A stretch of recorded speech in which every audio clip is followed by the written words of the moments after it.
All right, thank you, Brian. As the U.S. coronavirus case count climbs past 5 million, COVID-19 is becoming a central theme of the presidential campaign trail, with the two sides going back and forth on the issue of masks.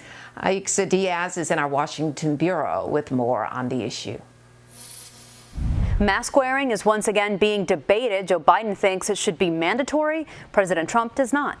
After receiving a briefing on the coronavirus crisis, Joe Biden says governors should mandate mask wearing in their states. The estimates by the experts are it will save over 40,000 lives in the next 3 months. President Trump, who for months refused to wear a mask in public, accuses Biden of politicizing the issue while sending mixed messages on the effectiveness of masks. We have urged Americans to wear masks, and I emphasized this is a patriotic thing to do.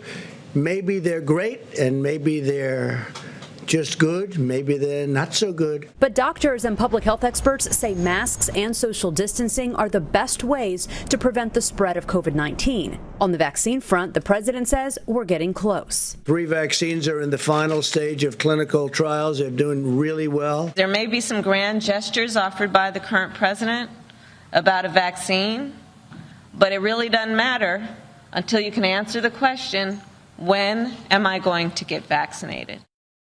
When it comes to a coronavirus relief bill on Capitol Hill, the Senate is now officially out until after Labor Day, so a deal is unlikely to come anytime soon. In Washington, I'm Aixa Diaz. Aixa, thank you. Back in North Carolina, Dr. Mandy Cohen says the upcoming school year creates challenges in containing the spread of COVID-19. The state is working on 3 key areas. Take a look. Confirmed coronavirus cases and the percentage of tests coming out positive are trending downward. Hospitalizations have leveled out, but Dr. Cohen says we need to stay committed to keep those numbers from going back up. As our colleges and universities bring students back to campus and our K-12 public schools kick off the school year, we will face a new test. More people will be in close contact and moving around in our communities, and that means the potential for viral spread. But we are smarter and more committed to beating this virus than ever before. Let's take a closer look at those numbers now. 1,763 new cases were reported in North Carolina yesterday. The statewide total since March has now passed 140,000 positive cases. Most of those cases, take a look for these color number comparisons, are coming from people 49 and younger. You see that in the yellow. The age group most affected right now is ages 25 to 49. Margot. Well, Meredith, the first day of school is on the other side of this weekend for many students here in the Piedmont Triad. Most districts are taking on a remote learning plan for at least the first 2 months.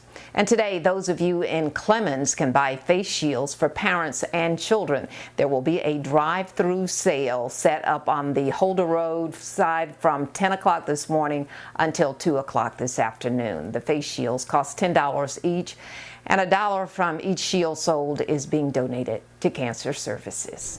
Very cool. Many families are evaluating their child care options and deciding if it's safe to send kids back to daycare. Experts say there are protocols in place to keep children safe, but there are no guarantees.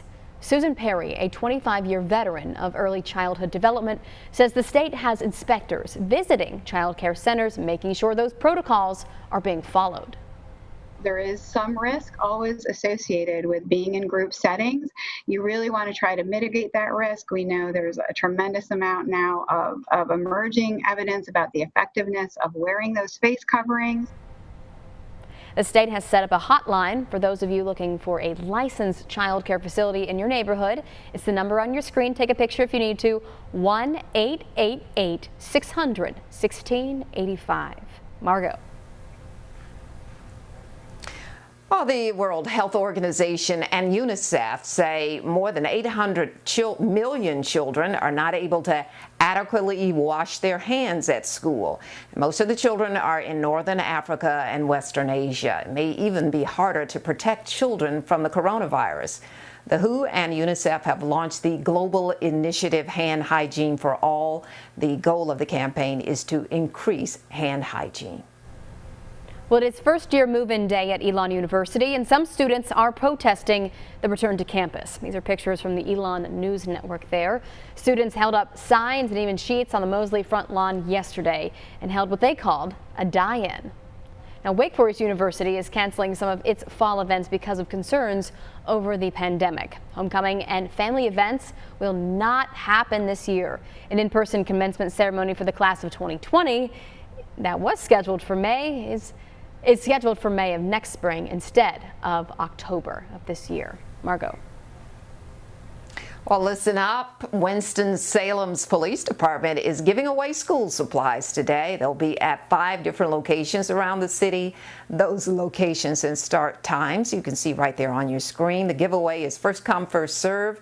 Organizers say look for the Sweet Reeds truck, so go get them.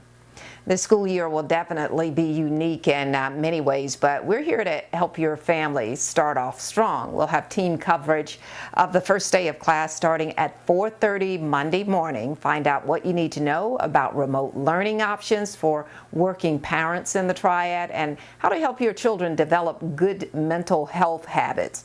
You'll also hear from some inspiring messages from school leaders. Meredith? Thank you, we appreciate it. Family Service of the Piedmont is giving away free reusable children's masks in Greensboro this morning. Just drive up to the front of the Family First Center on East Washington Street there.